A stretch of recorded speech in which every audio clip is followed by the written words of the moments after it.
자, 주님이 예루살렘 지역에 오시면 꼭 들르셔서 편하게 쉬시던 곳이 있었습니다. 그곳이 바로 예루살렘 외곽 감람산 맞은편에 있는 베다니라는 동네였습니다. 예수님은 그 동네를 아주 좋아하셨습니다. 예수님은 왜 예루살렘보다 베다니를 더 좋아하시고 베다니를 더 선호하신 것입니까? 왜냐하면 예수님이 사랑하시고 예수님을 사랑하는 사람들이 그곳에 살고 있었기 때문입니다. 고난주간이 되면 항상 이 베다니에 대한 이야기를 꼭 하게 됩니다. 예수님께서 십자가 사역을 위해서 예루살렘에 입성하신 이후에 예루살렘 사역을 마치시면 꼭 저녁 때 베다니로 가셔서 그곳에서 쉬셨기 때문에, 또 그곳에서 그 향유를 예수님 머리에 분 그런 사건도 있었고, 여러 가지 예수님이 십자가를 지시기 전에 중요한 사건이 이 베다니와 연결되어 있어요. 예수님은 늘 베다니에 가셔서 쉼을 쉬셨는데, 그것은 예수님을 사랑하고 예수님이 사랑하시는 사람들이 그곳에 살고 있었기 때문이에요. 예루살렘에는 예수님을 잡아 죽이려는 무리들이 가득했고, 예루살렘보다는 그래서 예수님이 이 베다니를 무척 좋아하셨던 것 같습니다. 그런데 이 베다니가 그렇다고 예루살렘보다 여건이나 환경이 더 좋아서 예수님이 이 베다니를 좋아하신 건 아니에요. 예루살렘보다 훨씬 낙후된 지역이었고 소외된 지역이 바로 이 베다니였습니다. 베다니라는 이 동네의 이름의 뜻은 가난한 자들의 집, 또 슬픔의 집, 고통의 집이라는 그런 뜻을 가진 곳으로, 이곳은 주로 소외된 사람들이, 가난한 사람들이, 힘없는 사람들이, 억울한 일을 당한 사람들이, 혹은 도망자들이, 또 중병에 걸렸거나 불치병에 걸린 사람들이 모여가지고 서로 기대고 서로 의지하고 서로 도와주면서 살아가는 동네가 바로 베다니였습니다. 베다니에는 아까 말씀드렸던 것처럼 고난주간에 보면은 예수님께서 나병 환자 시몬의 집에서 식사하신 사건인데, 그곳이 베다니에 있어요. 그곳에서 마리아가 향유 나드 한 옥합을 깨뜨려서 예수님 머리에 붓기도 하고요. 하여튼 정말 부족하고 연약한 사람들이 모여서 사는 곳이 바로 이 베다니였습니다. 하지만 그곳에는 예수님과 사랑의 관계성을 가진 사람들이 있었기 때문에, 여러 가지 사회적으로 약자들, 부족하고 모자란 사람들이 있었지만, 하지만 그들은 예수님과 사랑의 관계성을 가진 자들이었기 때문에 주님은 늘 그곳을 방문하셨고 또 그곳에서 쉬시기를 즐겨 하셨습니다. 오늘은 그곳 베다니에 살고 있던 마리아와 마르다라는 자매의 이야기를 통해서 섬김에 대해 우리가 살펴보고 또 함께 은혜를 나누고 도전받았으면 좋겠습니다. 오늘 본문을 우리가 읽고 묵상하고 성경 공부를 할 때 보면은 마르다의 모습보다는 마리아의 모습을 강조되어 왔다는 것을 보게 됩니다. 왠지 마르다는 좀 평가절하되고 마리아는 매우 중요한 모습으로 그렇게 부각됨. 지금까지 이 본문을 우리는 이분법적인 사고로 바라보고 있기 때문에 그랬습니다. 마르다는 그르고 마리아는 옳다라는 것입니다. 이건 사실 너무 편협한 해석입니다.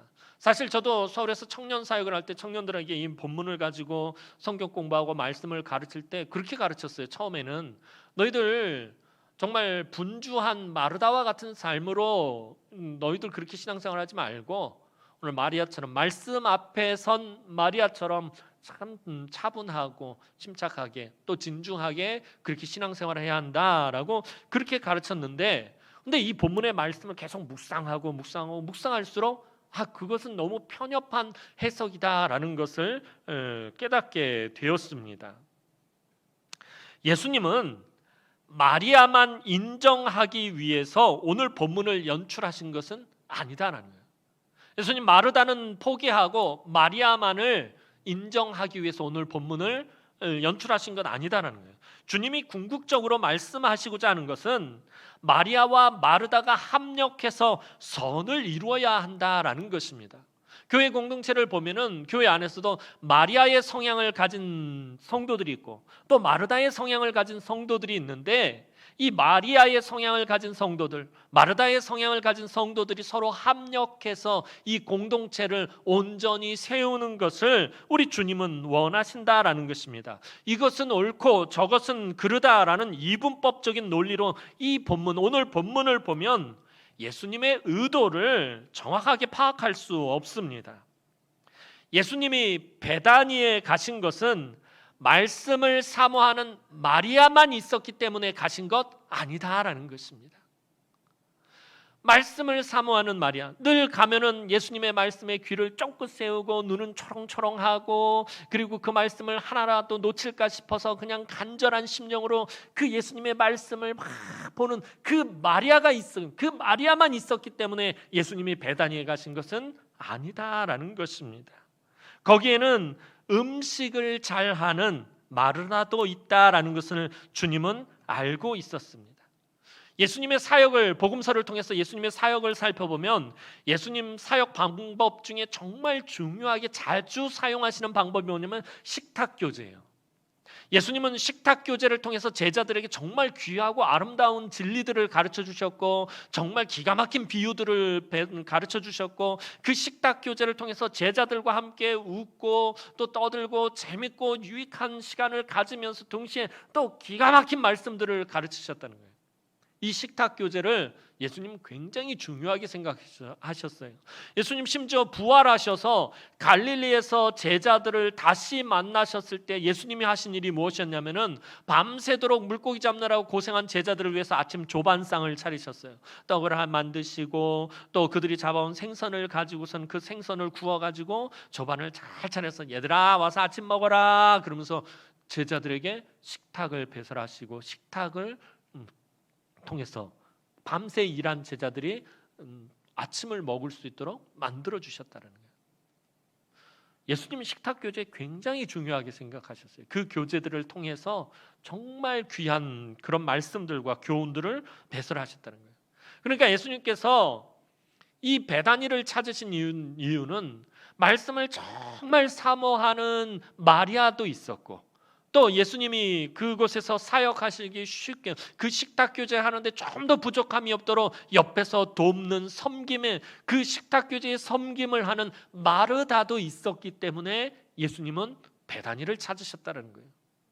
단순히 말씀을 사모하는 마리아만 있었기 때문에 그곳을 가신 것 아니에요. 그래서 우리는 이 본문만 놓고 본다면 마리아는 굉장히 믿음이 좋고 마르다는 굉장히 믿음이 좋지 않은 사람으로 착각하기 쉬워요. 그런데 복음서 전체를 살펴보면 마르다는 정말 대단한 믿음을 가진 여인이었습니다.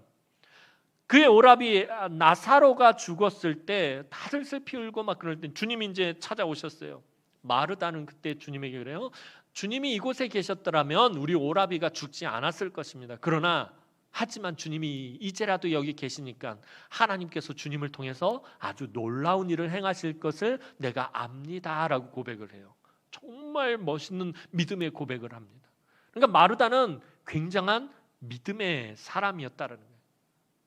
그러니까 예수님께서 마리아 때문만 베다니에 오신 것 아니에요. 마르다, 믿음의 정말 대단한 믿음을 가진 마르다도 거기에 있었고, 엄청난 섬김의 사람 마르다도 거기 있었기 때문에 예수님은 베다니를 찾으신 거예요. 즉 베다니에서 마리아의 말씀을 사모하는 섬김과 마르다의 그 부엌에서 땀 뻘뻘 흘려가면서 음식을 준비하는 그 섬김이 합력해서 선을 이루고 있었기 때문에 예수님은 베다니를 찾으셨던 것입니다. 베다니를 참 기쁜 마음으로 그래서 찾으셨던 것이에요. 자, 이제 오늘 본문을 살펴보면 예수님께서 베다니에서 마리아와 마르다의 집에 머무르게 되십니다. 자, 38절 말씀, 오늘 본문 38절 말씀 보겠습니다. 시작. 그들이 길 갈 때에 예수께서 한 마을에 들어가심에 마르다라 이름하는 한 여자가 자기 집으로 영접하더라. 아멘. 자, 마르다는 여러분들이 잘 아시는 것처럼, 조금 전에 말씀드린 것처럼 나사로라는 오빠가 있었고 또 밑으로는 마리아라는 여동생이 있었습니다. 그런데 마르다의 집은 베다니에서 마치 이 사랑방과 같은 곳으로 여겨집니다. 마을 사람들이 그곳에 자주 모였던 것 같고요. 오늘도 그곳에 예수님과 예수님의 제자들 또 마을 사람들 함께 모여 있었고 주님은 그들에게 말씀을 가르치셨습니다. 마르다는 예수님과 또 함께한 사람들을 대접하기 위해 바쁘고 분주하게 움직였어요. 자, 그런데 아까 말씀드린 것처럼 베다니는 가난한 사람들, 소외된 사람, 사회적 약자들이 모여서 서로 기대고 의지하고 살아가는 곳이라고 그랬어요. 그러니 마르다의 집도 사실은 부유한 집은 아닙니다. 그런데 예수님도 오셨고 예수님의 제자들도 있고 마을 사람들도 오셨어요. 없는 살림에 없는 형편에 음식을 준비해야 하는 마르다, 쉽지가 않았겠지요. 없는 것 가지고 지금 막 여러 사람들이 먹을 거 만들어야 돼, 이것도 만들어야 되고 저것도 만들어야 되고, 그러니까 마음이 많이 분주했을 것이에요. 마음이 많이 급했을 거예요. 하고 싶은 건 많은데 가진 건 없고 참 여러 가지 그런 마음이 들었을 것입니다. 그렇게 바쁘고 분주하게 정신없이 움직이고 있는데, 그런데 늘 자기 옆에서 자기를 돕던 마리아가 보이지 않습니다. 얘는 또 어디 간 거야? 이렇게 바쁜 때 좀 옆에서 언니 옆에 좀 딱 붙어가지고 좀 도와주면 좋으련만 정신없이 음식을 준비하다가 동생 마리아가 예수님 발치에 앉아 있는 것을 보게 됩니다. 마르다가 화가 나서 주님께 요청합니다. 자기 분주하게 일하다가 자기를 돕지 않고 예수님 발치에 앉아 있는 마리아를 보니까 그만 화가 머리 꼭대기까지 확 오르는 거예요. 그래서 예수님께 이 상황에 대해서 말씀드리며 도움을 요청합니다. 그것이 오늘 40절 말씀입니다. 오늘 본문 40절 말씀 보도록 하겠습니다. 시작. 마르다는 준비하는 일이 많아 마음이 분주한지라 예수께 나아가 이르되 주여 내 동생이 나 혼자 일하게 두는 것을 생각하지 아니하시나이까 그를 명하사 나를 도와주라 하소서. 오늘 본문 말씀은 되게 점잖게 표현되어 있는데 이 뉘앙스를 살려서 읽으면은 지금 마르다는 매우 화가 난 상황에서 말하고 있는 거예요. 아니 이렇게 바쁘고 분주하고 정신없는데 예수님, 그런데 마리아가 지금 내 옆에서 나를 도와야 되는데 나를 돕지 않고 지금 거기 앉아 있습니다. 좀 예수님이 말씀하셔서 마리아를 저한테 보내서 좀 제 일을 할 수 있도록 도와줄 수 있도록 그렇게 좀 하게 해주십시오 라고 부탁을 했어요. 그런데 예수님께서는 마르다야 마르다야, 마리아는 좋은 것을 선택했으니까 빼앗기지 않을 것이다 라고 말씀하십니다. 어찌 보면 마르다는 주님의 말씀에 상처받았을지도 모릅니다. 제가 만약 마르다였다면 아마 상처 크게 받았을 것 같아요.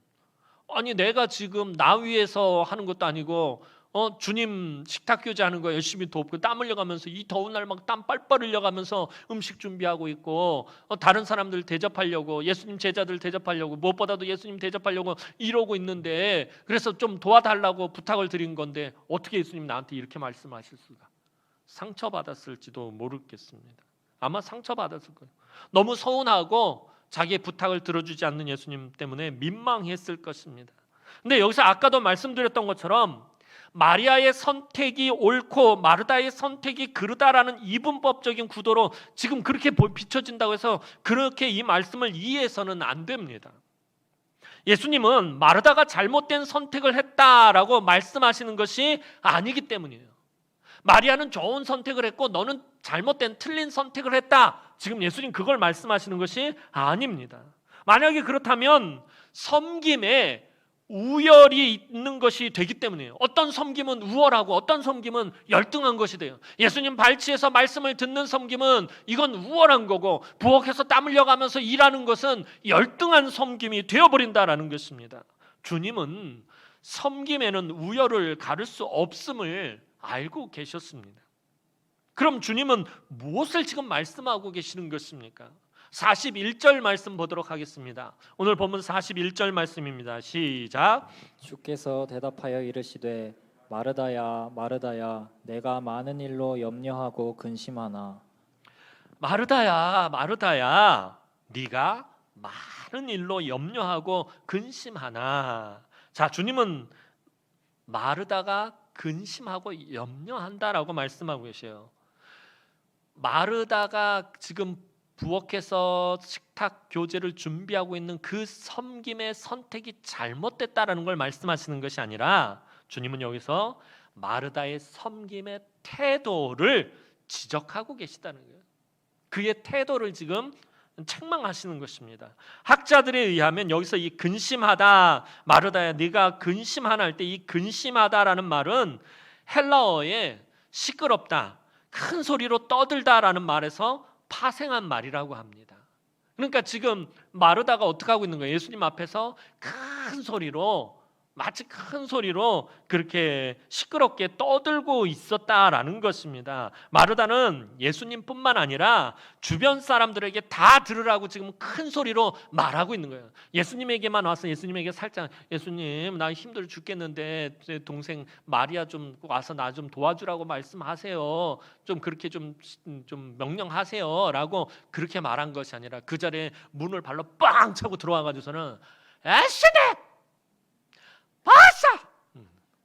내 삶아 부엌에서 나 혼자 죽겠습니다 막 그러면서 나는 부엌에서 이렇게 막 너희들 밥해 먹으려고 땀 뻘뻘 흘리면서 막 이러고 있는데 저 XYZ 네모세모 동그라미는 막 그러면서 막 지금 막 퍼부어대고 있는 막 불평을 있는 대로 쏟아붓고 있는 거예요. 지금 들으라고, 다른 사람들 들으라고, 예수님에게만 살짝 얘기한 것이 아니라 그 자리에 있는 사람들 다 들으라고 있는 소리 없는 소리 큰 소리를 내가면서 시끄럽게 지금 그리고 말을 하고 있다라는 것입니다. 그러니까 마르다는 마리아로 인해서 마음이 사실 처음에 마리아 때문에 마음이 상한 것이 아니에요. 분주함, 일의 분주, 없는 살림에 지금 음식을 만들고 준비해야 하는 것 때문에 마음이 상해 있다가 마리아를 보는 순간 더 화가 확 나버린 거예요. 막 마르다가 마리아 때문에 더 마음이 막 상하게 된 거예요. 그 상한 마음을 그 자리에 있는 많은 사람에게 큰 소리로 지금 뭐 하고 있는 거예요? 불평하고 있는 거예요. 불평하고. 그러니까 아까 말씀드린 것처럼 아주 좋은 말로 그렇게 하는 뉘앙스가 아닌 거예요. 지금 이게는 와가지고 막 큰 소리로 불평을 하고 있는 것입니다. 예수님 바로 그것을 책망하고 있는 것이에요. 마르다의 선택을 책망하는 것이 아니라 마르다 네가 지금 부엌에서 섬기고 있는 것 그거 잘못됐다, 그것을 지금 책망하시는 것이 아니라 네가 섬기는 그 태도가 잘못되었구나라고 예수님께서 지금 마르다의 그 불평하고 있음을 책망하신 것입니다. 사실 예수님에게 필요하신 것은 마르다의 식탁 봉사와 마리아의 말씀에 대한 사모함 둘 다입니다. 아까 말씀드린 것처럼 예수님은 이 식탁 교제를 통해서 사람들에게 더 많은 하나님의 말씀을 풍성하게 가르치시려고 하기 때문에 이 식탁 준비하고 있는 마르다의 섬김은 예수님에게 정말 중요한 일이었고 정말 필요한 일이었다는 거예요. 그러니까 예수님은 마리아와 마르다 둘 다 필요하셨다라는 것입니다. 이 둘이 합력해서 선을 이루어야 예수님이 기쁘게 거하실 수 있는 아름답고 평안한 베다니가 만들어지는 것입니다. 그런데 마르다가 그만 이것을 놓치고 만 것입니다. 오늘 교회도 마찬가지입니다.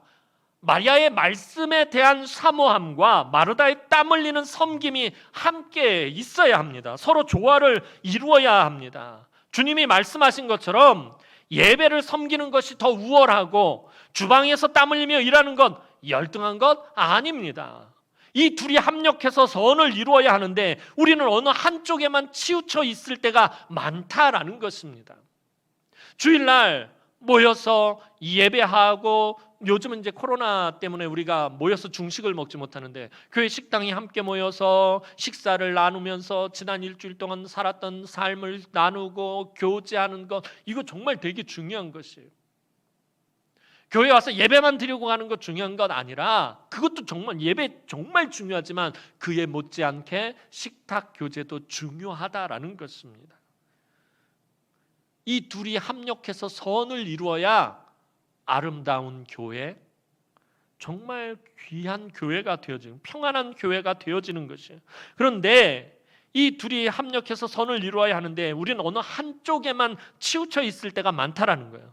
마리아의 자리에 있는 사람은 그 자리만 고집하고 이상하게 그것만 주장하고 있고, 마르다의 자리에 있는 사람도 그 자리만 고집하고 그 자리만 주장하고 있다라는 것입니다.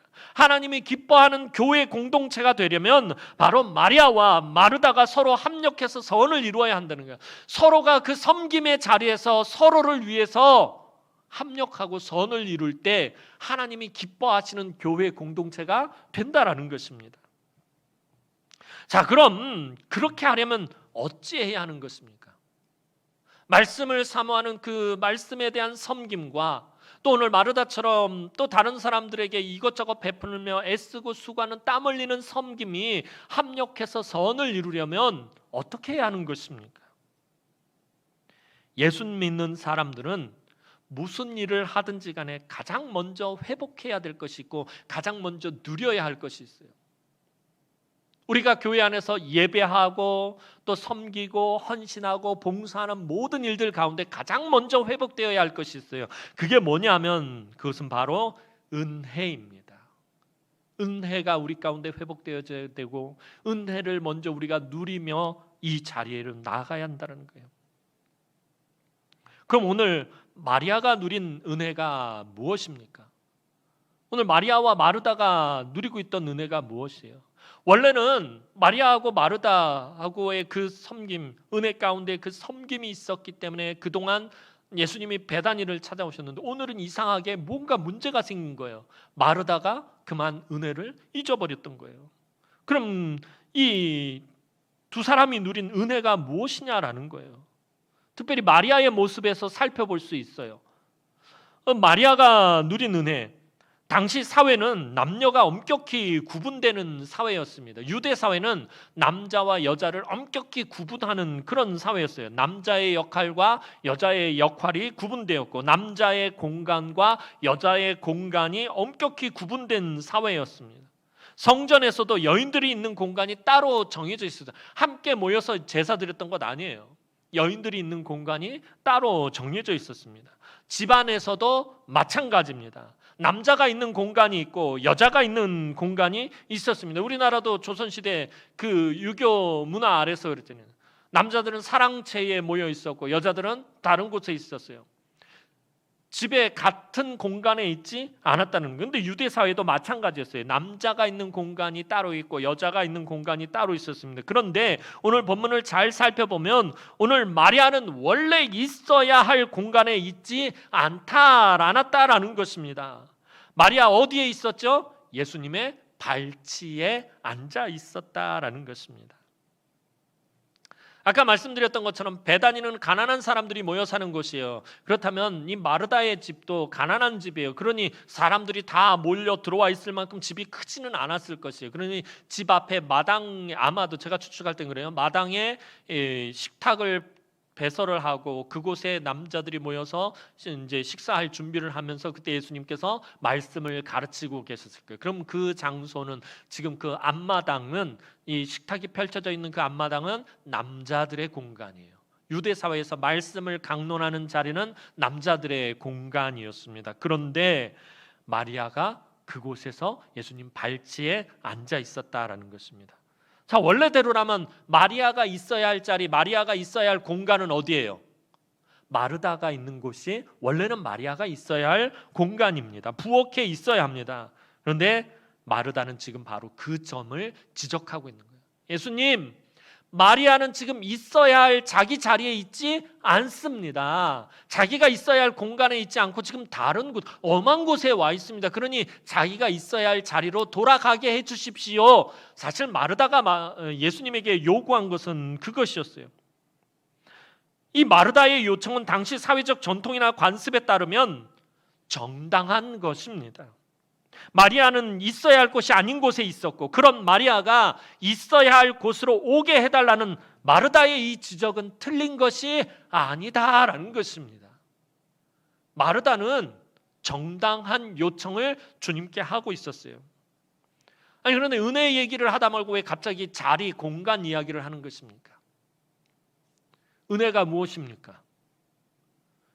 은혜는 이 막힌 공간을 넘어가는 것이 은혜다라는 것이에요.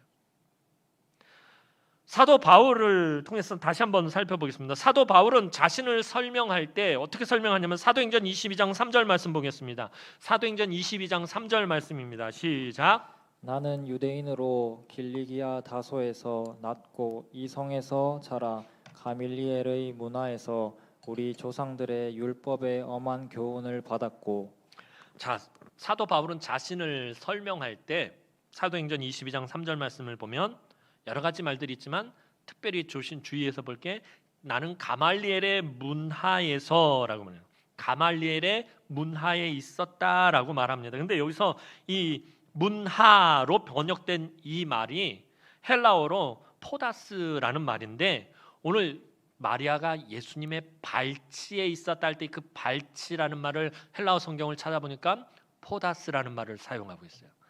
가말리엘의 문하에 있었다라는 말과 예수님의 발치에 있었다는 말, 그 발치와 문하라는 말은 같은 헬라어를 사용하고 있다라는 것입니다.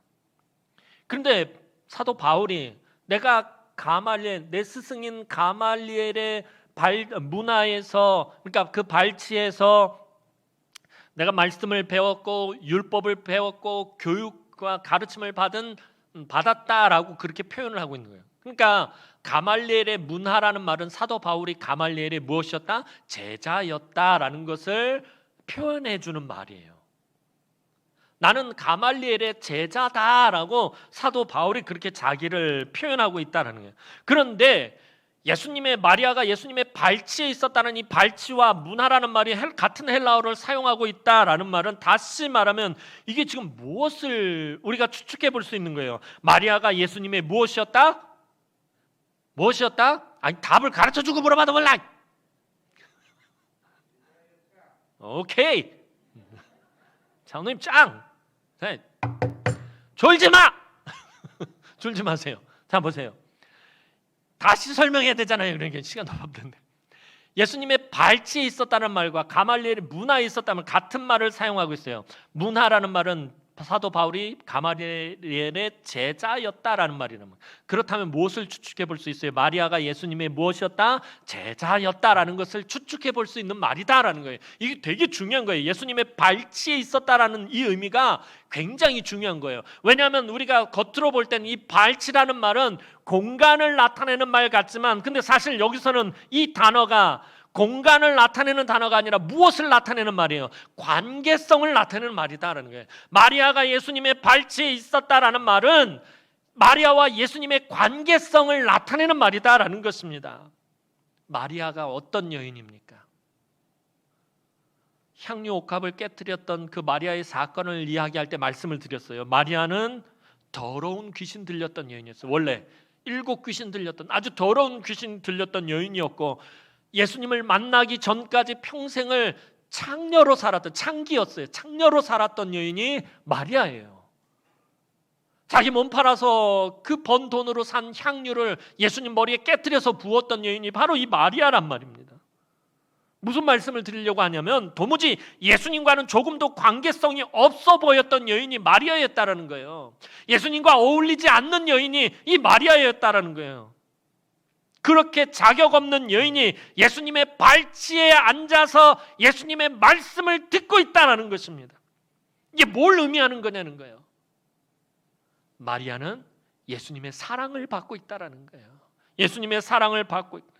예수님에게 필요한 사람이고 예수님이 기뻐하는 사람이 되었다는 거예요. 아까 말씀드렸던 것처럼 나중에 이 마리아는 예수님 그 장례를 미리 준비하는 여인에 대해 향유를 깨트려가지고 그 옥합을 깨트려서 예수님 머리에 붓고 눈물로 그 발을 씻고 자기 머리털로 예수님의 발을 닦아요. 예수님의 장례를 준비해서 예수님께서 감동을 받으시고 복음이 전파되어지는 곳에서 이 여인의 행적이 증거될 것이다, 영원히 증거될 것이다 라고까지 말씀할 정도로 그 마리아를 인정하시고 마리아를 필요로 하셨고 마리아를 기뻐하셨다라는 것입니다. 이것이 바로 은혜다라는 것입니다. 7 귀신, 더러운 귀신 들렸고 창녀로 살았던 아주 더러운 여인이었던 이 자격 없는 여인이 예수님의 발치에서 말씀을 아무렇지도 않게 듣고 있는 것, 이것이 은혜다라는 것을 말씀드리고 싶은 것이 얼마나 큰 은혜입니까? 얼마나 놀라운 은혜입니까? 마리아의 은혜는 바로 자격 없는 자의 은혜였던 것입니다. 바로 이 은혜가 먼저 회복되어야 한다라는 것입니다. 마르다도 마찬가지입니다. 마르다도 존귀하신 우리 주님을 위해 음식을 준비할 자격이 없는 자였습니다. 베다니에 있는 사람들 자체가 그래요. 원래는 그들이 자격이 있는 자들이 아니었어요. 마르다도 예수님을 영접하고 음식을 준비할 자격이 없는 여인이었습니다. 하지만 마르다도 우리 주님에게 필요하고 우리 주님에게 기쁨이 되는 존재였어요. 그곳에서 식탁 교제를 하고 식탁 교제를 하면서 말씀을 가르치는 데 있어서 가장 필요한 사람이었고 가장 유익한 사람이었고 가장 주님에게 기쁨이 되는 사람이 바로 마르다였다라는 것입니다. 그 은혜를 잊지 않았을 때는 내가 자격이 없음에도 불구하고 우리 주님을 내가 영접할 수 있고 우리 주님 옆에서 내가 땀 흘리면서 섬길 수 있었던 그 은혜를 잊지 않았을 때는 마르다는 불평하거나 원망하지 않았어요. 기쁨과 감사로 섬김의 자리에 있었어요. 그런데 그 자격 없는 자의 은혜를 마르다가 그만 상실해 버리고 만 거예요. 아까 말씀드렸던 것처럼 마르다는 믿음을 예수님에게 인정받은 여인이에요. 주님이 이제라도 여기 계시니까 하나님께서 주님을 통해서 놀라운 일을 행하실 것입니다. 자기 오빠가 죽었을 때 그렇게 고백했던 여인이에요. 눈물도 안 흘렸어요. 슬퍼하지도 않았어요. 주님 오신다는 얘기 듣고 마리아는 뛰어나가서 엉엉 울면서 예수님 왜 이제 오세요? 막 그러고 있는데 마르다는 집안에 가만히 있다 예수님 영접하면서 그래요. 이제라도 예수님 오셨으니까 하나님이 분명히 예수님을 통해서 놀라운 일을 행하실 것입니다. 얼마나 대단한 믿음이에요. 그 대단한 믿음을 가졌던 여인이 오늘 막 불평하고 원망하고 있어요. 그렇기 때문에 아까 말씀드렸던 것처럼 예수님께서 마르다의 섬김을 책망하시는 것이 아니에요. 오늘 저와 여러분들도 마찬가지잖아요. 교회에서 정말 오래도록 신앙생활하고 열심히 헌신하고 열심히 봉사하고 여러분들 얼마나 대단한 믿음을 가지고 지금까지 살아오셨어요. 그럼에도 불구하고 우리 입에서 불평이 터져나오고 원망이 터져나오고 그런 이유가 뭐예요? 은혜가 상실되었기 때문이에요. 자격 없는 자의 은혜를 잊어버렸기 때문에 그렇다는 거예요. 마르다가 그 은혜를 잊어버리니까 불평이 막 겁나게 터져나오고 있는 거예요.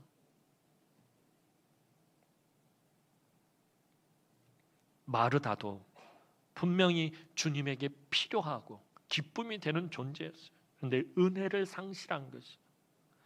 우리는 처음부터 우리가 있는 공간이 너무나도 당연한 곳이라고 생각할 때가 있어요. 내가 지금 있는 이 공간이 당연하다. 내가 지금 맡고 있는 이 직분이 당연하다라고 생각했어요. 내가 지금 있는 이 자리, 이 공간이 당연하다라고 생각하는 것은 다르게 표현하면 내가 구원받은 것이 당연하다라고 여기는 것과 똑같은 것이에요. 이 자리를 고집하고 있다라는 말은 나는 당연히 구원받을 자격이 있는 사람이야. 내가 구원받지 못하면 누가 구원받겠어라고 말하는 것과 똑같다라는 것입니다. 사실 말씀의 발치, 이곳이 저와 여러분들이 있는 이곳이 사실은 말씀의 발치예요. 이곳이 우리에게 처음부터 허락된 것은 아니었다라는 사실을 우리 까맣게 잊어버렸어요. 아무런 자격도 없는 우리를 이곳에 세우고 이곳에 앉히셨어요. 주님의 몸된 교회에 우리 주님께서 저와 여러분들을 불러 모으셨고 이곳에 이 말씀의 발치에서 우리가 함께 예배하고 섬길 수 있도록 부르셨다는 거예요. 자격이 없음에도 불구하고 그런데 그 사실을 우리가 까맣게 잊어버린 것이에요. 이곳은 원래 우리의 자리가 아니었어요. 저와 여러분은 죄의 종노릇하며 하나님과 원수되었던 존재였습니다. 그런데 우리 하나님께서 우리를 너무나도 사랑하셔서 당신의 아들을 십자가에서 희생시키시며 우리의 죄를 깨끗하게 씻으시고 우리와의 관계성을 회복하신 것이에요. 이런 은혜를 우리가 사실은 누리고 있는 것입니다. 저와 여러분들이 처음 예수 믿었을 때 우리 안에 가장 충만했던 마음이 뭐예요? 나 같은 것이 구원을 받았구나. 내가 예수를 처음 만나고 내가 예수를 구주로 영접했을 때 난 자격이 없음에도 불구하고 나 같은 사람도 구원받는구나라는 감격과 감동이 우리 안에 충만했다라는 거예요. 이런 은혜를 저와 여러분들이 원래 누리고 있는 거예요. 아무런 자격 없는 마리아에게 향하신 예수님의 선포는 마리아는 좋은 것을 선택했다라는 것입니다. 이것이 엄청난 은혜예요. 이게 얼마나 귀한 말씀인지 몰라요. 마르다는 좋은 것을 선택했으니까 빼앗기지 않을 것이다. 이것은 엄청난 은혜예요. 감히 나 같은 자에게 좋은 것을 선택했고 그것을 빼앗기지 않으리라라는 자격 없는 자에게 주시는 이 말씀이 얼마나 큰 은혜인지 오늘 우리는 깨달아야 합니다. 아무런 자격 없는 저와 여러분들 정말 자격 없는 자들이에요. 자격 없는 저와 여러분이 정말 좋은 것을 선택했는데 그것을 빼앗기지 않을 것이다 라고 예수님 선포하고 계셔요. 오늘 저와 여러분들이 정말 좋은 것 선택한 것, 그게 무엇이죠? 예수 그리스도를 선택했다라는 거예요. 저와 여러분들이 예수 그리스도를 선택했는데 그것은 절대로 빼앗기지 않을 것이다 라고 오늘 주님이 우리에게 선포하고 계시는 것입니다. 그래서 무엇보다도 이 자격 없는 자의 은혜가 우리 안에서 먼저 회복되어야 합니다. 이 은혜 없이 그 어떤 자리로 가서는 안 됩니다. 마르다는 왜 큰 소리로 불평하게 된 것입니까? 열심히 음식을 준비하던 그녀의 섬김은 누구보다도 탁월했어요. 정말 예수님의 그 식탁 교제를 옆에서 땀 흘려가며 돕는 그녀의 섬김은 너무나도 훌륭한 것이었어요. 하지만 은혜와 감동이 사그라들었기 때문이요, 그는 불평할 수밖에 없었다는 거죠. 매년 연말이면 교회 일로 매우 지치고 힘들어하는 성도들을 보게 됩니다. 구역장, 교사, 성가대, 찬양단, 또 전도의 임원, 또 각 부서 책임자로 섬기다가 그만 지쳐버립니다. 목사님, 이제 힘들어서 못하겠어요. 1년만 쉴게요. 이제 그만하고 싶어요. 너무 지쳤습니다. 목사님, 못하겠어요. 상처도 너무 많이 받았고 힘들어서 못하겠습니다. 또 각기 자리에서 갈등하고 다투고 또 큰 소리가 오고 합니다. 왜 그런 것입니까? 은혜가 소멸되었기 때문에, 우리 안에 있었던 그 감동과 감격이 사그라들었기 때문입니다. 그래서 무엇보다도 우리에게 은혜가 회복되어져요. 여러분들 지치고 여러분들이 탈진했다고 그걸 제가 책망하는 거 아니에요. 우리 주님도 그거 책망 안 하는데 제가 어떻게 책망하는 것이겠어요? 은혜가 사그라들었다는 부분들을 우리가 놓치면 안 된다는 걸 말씀드리는 거예요. 지금 여러분들 책망하는 거 아니에요. 여러분들 착각하시면 안 돼요. 오늘 주님도 그것에 대해서 책망하고 있는 것이 아니기 때문이에요. 우리 안에 은혜가 회복되어져야 된다는 거예요. 섬김의 자리에서 중요한 것은 어느 것이 더 우월하고 어느 것이 열등하고, 다시 말해서 어느 것이 더 옳고 어느 것이 그르다의 개념이 아니라고 앞에서 아까 말씀드렸어요. 마리아가 좋은 것을 택했다라는 것을 마르다와 비교의 개념으로 보면 안 돼. 예수님이 그러잖아요. 마르다야, 마리아는 좋은 것을 선택했으니까 빼앗기지 않을 거야 라는 말씀을 우리는 어떻게 이해를 하냐면은 마리아가 마르다보다 더 좋은 것을 선택했다고 비교의 개념으로 봐요. 그런데 그게 아니다라는 거예요. 주님의 성품을 우리가 제대로 보고 있다면, 올 초에 제가 예수님의 성품에 대해서 작년이군요. 예수님의 성품에 대해서 한동안 말씀을 드렸던 적이 있어요. 예수님의 성품, 긍휼하심에 대해서, 긍휼이 많으신 우리 예수님을 생각한다면 생각해 보세요. 이 더운 여름날 저 부엌에서 그 뜨거운 불을 가운데서 불을 떼가면서 밥을 하고 음식을 하면 땀을 뻘뻘 흘려가면서 그 고생하는 집사님, 권사님을 예수님이 막 책망하시겠느냐는 거예요. 왜 너희들이 거기 있느냐? 너희들의 선택 잘못됐다. 예수님 그렇게 말씀하시겠느냐고. 예수님 절대 그런 분 아니다라는 거예요. 그 선택, 그 섬김, 그 땀 흘림, 우리 예수님 그거 얼마나 기뻐하시는데. 그러니까 비교하면 안 돼요. 비교하면 오늘 보면 절대 이해할 수 없어요. 마리아가 좋은 것을 택했다라는 말은 마리아에게 있어서 자기에게 가장 좋은 것을 마리아가 택했다라는 거예요. 마르다보다 더 좋은 것을 택했다라는 말이 아니라 마리아는 자기에게 좋은 것을 선택했다라는 것입니다. 마리아는 마리아대로, 마르다는 마르다대로 주님에게 필요한 사람들입니다. 우열을 가릴 수는 없습니다. 하나님이 그렇게 만드셨기 때문입니다. 자기의 자리만 보다가, 자기의 자리만 고집하다가 분노하고 감정이 상하는 것을 오늘 주님은 말씀하시는 것이에요.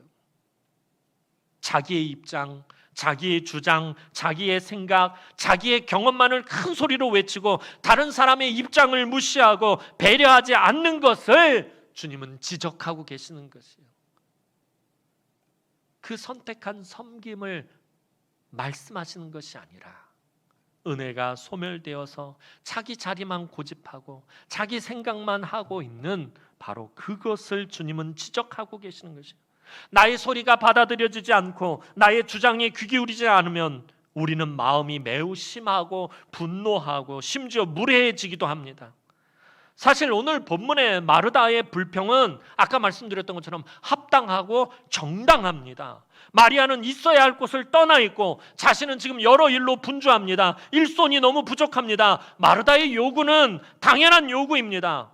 아무것도 도와주지 않는 동생을 향해 화를 내는 것 당연한 것입니다. 그런데 주님은 마르다의 이런 당연하다고 생각되는 주장들을 받아들이지 않고 계신다라는 것이에요. 마르다가 다시 생각하게 만드시는 거예요. 마르다야, 마르다야, 우리 다시 한번 생각해 보자. 너의 섬김은 너의 선택한 그 섬김은 틀린 것이 아니지만 너의 그 태도는 분명히 다시 생각해 봐야 될 것이다. 마르다야, 우리 다시 한번 생각해 보자. 예수님 지금 마르다에게 그렇게 말씀하시는 거예요. 오늘 우리도 교회 안에서 잘못된 것에 대한 자기의 목소리를 듣게 됩니다. 우리의 지적은요, 한결같이 옳고 합리적이고 정당합니다. 그러나 그렇다고 해서 주님께서 그것을 인정해 주시느냐라는 것이에요. 예수님은 분명히 마리아도 필요하고 마르다도 필요하시다라는 것이에요. 오늘 그런데 우리는 마르다의 삶을 살 때가 너무나도 많아요. 한쪽에 치우치고 한쪽에 고정될 때가 많다라는 거예요. 너무 분주하고 바쁘고 피곤하고 어찌 보면 마르다의 입장이 너무나도 잘 이해돼요. 여러분들 주일날 막 주방에서 그 무더운 날 막 뜨거운 불 가운데서 밥하고 땀 뻘뻘 흘리면서 음식 준비할 때 이 마르다의 입장 이해돼요. 마르다가 와서 이렇게 불평하는 거 이해돼요. 여러분들 이게 이해 안 되면은 여러분들 제대로 땀 흘리면서 헌신한 거 아니에요. 진짜 지대로 여러분들이 땀 흘리면서 헌신했다면 마르다의 입장 이해가 되어져요. 분주한데 바빠 죽겠는데 아무도 안 도와주는 거예요. 나 혼자만 지금 막 이리 뛰고 저리 뛰고 하는 거예요. 너무나도 화가 납니다. 마음이 상해요. 마음의 상처를 받아요. 그렇다면 오늘 우리가 마르다로 살아갈 때 생기는 이 상한 마음과 분노한 마음 도대체 어떻게 해야 하는 것입니까? 마르다 믿음이 그렇게 뛰어난 여인이었음에도 불구하고 마음이 상하고 상처받고 분노하고 원망하고 불평이 터져 나왔어요. 이럴 때 어떻게 해야 되느냐라는 거예요. 비록 오늘 마르다가 예수님께 책망받기는 했지만 자신의 분노와 자신의 불평을 누구에게 가지고 나온 거예요? 비록 다른 사람 들으라고 큰 소리로 떠들면서 얘기했다가 예수님에게 책망은 받긴 했지만 그렇지만 사실 그걸 누구에게 가지고 나온 거예요? 우리 주님에게 가지고 나온 거잖아요. 자기 마음에 있는 불평과 분노를 우리 주님에게, 예수님께 가지고 나온 것, 이건 정말 잘한 거예요. 마르다가 정말 잘한 일이에요. 그가 땀 흘리며 섬기던 그 부엌에서 누군가와 함께 분노하고 욕하고 판단하고 있었더라면 아무것도 해결되지 않았을 거예요. 음식을 준비하다 땀 흘리면서 음식을 준비하다 화가 이만큼 났어요. 입도 이만큼 나왔어요. 지나가는 동네 아줌마 붙들고서는 내가 지금 이렇게 힘들게 일하고 막 이러고 있는데 쟤는 도와주지도 않고 나는 혼자 미친년처럼 이리 뛰고 저리 뛰고 날뛰고 있는데 막 화가 나가지고서는 막 쏟아붓는다면 아무것도 해결되지 않았을 거예요. 오히려 화만 더 돋구 왔을 거예요. 여러분 화났을 때 한번 생각해 보세요. 막 화가 나서 막 쏟아부으면은 화가 가라앉을 것 같지? 안 그래요. 막 잊어버렸던 것까지 다시 떠오르고 화가 더 나요. 막 쏟아붓는 대로 막 분노함이 더 불같이 타오른다는 거예요. 마르다가 자기 섬김의 그 자리에서 땀 흘리던 그 자리에서 만약 다른 사람 붙잡고 불평하고 분노했다면 아무것도 해결되지 않는, 오히려 더 큰 분노와 감정만 쌓였을 것이요. 그런데 마르다는 그 불평과 분노를 주님께 들고 나왔어요. 비록 마음이 상해서 그래서 다른 사람 들으라고 큰 소리로 얘기는 했지만 예수님께 들고 나왔다는 거예요. 그것은 마르다에게 있어서 정말 좋은 일이었다는 거예요. 마르다가 좋은 선택을 했다는 거예요. 오늘 교회 안에서 생기는 분노, 불평, 비판 다 정당하고 합당한 거예요. 틀린 말 없어요. 교회에서 틀린 말 하는 사람들 없어요. 다 옳은 말 해요. 다 합당해요. 다 정당해요. 그런데 그 분노와 불평과 비판과 상처를 누구에게 가지고 나와서 상의하느냐, 이 정말 중요하다라는 거예요. 여러분의 그 옳은 분노, 여러분의 그 정당한 불평, 여러분들의 그 합당한 비판을 누구와 상의하느냐 하는 것입니다. 그것을 사람에게 가져가고 사람과 나누면 그것은 공동체와 나를 죽이는 독이 됩니다. 그러나 예수님께 가지고 나아가면 비록 책망을 받고 마음이 상할지는 몰라도 공동체와 내가 회복되어지고 공동체와 내가 강건하게 된다라는 것입니다. 삶의 여러 가지 문제도 마찬가지입니다. 여러분들이 살아가면서 삶 가운데서 이 험한 세상 가운데 살아가면서 만나게 되는 여러 가지 삶의 고난들, 어려움들, 문제들, 생각지도 못했던 그런 괴로운 문제들, 물질의 문제, 건강의 문제, 또 집안의 여러 가정의 문제, 자녀의 문제들, 전혀 생각지도 못했지도 않았는데 갑자기 찾아오는 그런 삶의 문제들도 마찬가지예요. 이거 누구에게 가지고 나가서 상의해야 돼요? 주님에게 가지고 가서 상의해야 한다는 거예요. 우리 주님께 가지고 나와야 한다는 것이에요. 사랑하는 성도 여러분, 오늘 말씀은 교회 안에서 공동체를 이루며 헌신하고 섬기며 수고하는 우리에게 주시는 교훈입니다. 여러분은 예배자이면서 동시에 섬기는 자입니다. 어느 한 가지만이 아니에요. 여러분은 마리아이면서 동시에 마르다이기도 하다라는 것입니다. 예배와 섬김은 다를 수가 없어요. 우리 주님은 두 가지를 다 요청하시기 때문입니다. 이 두 가지가 다 필요하기 때문이에요. 이 두 가지를 다 기뻐하시기 때문입니다. 우리 남은 교회에 분주한 마르다, 지친 마르다, 상처뿐인 마르다, 불평에 찬 마르다, 큰 소리 내는 마르다가 많지 않았으면 좋겠습니다. 또한 앉아만 있는 마리아, 배려하지 않는 마리아, 돌아보지 않는 마리아, 무관심한 마리아, 나만 은혜 받겠다고 하는 마리아도 많지 않았으면 좋겠습니다.